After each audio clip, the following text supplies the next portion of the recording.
What does a typical offer look like to you if the house was 400 and you were trying to buy sub 2 and wrap it to an end buyer? Typical offer, Matt, that depends on the seller. The seller determines your offer.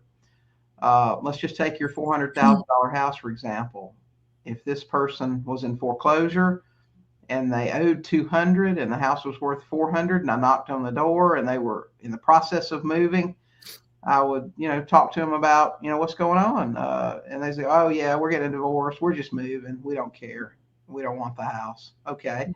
Well, if I wrote you a check for, $5,000, would you be willing to sell it to me? Yeah. Okay. All right, let's do it. And then we'll do it.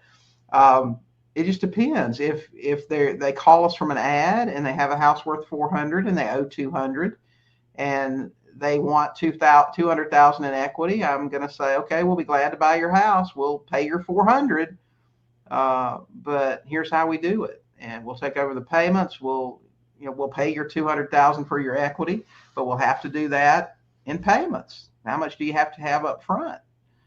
And if they said, well, we're moving across the country, and I think we can get moved and get established for 20,000, can you do that? And they're open to payments. I would say we can probably do that. I'd give them 20,000. Either make payments to them with the cash flow that the property would allow, or they would wait for their other 180 until we sold it. It depends on the seller. You ask them what they will do.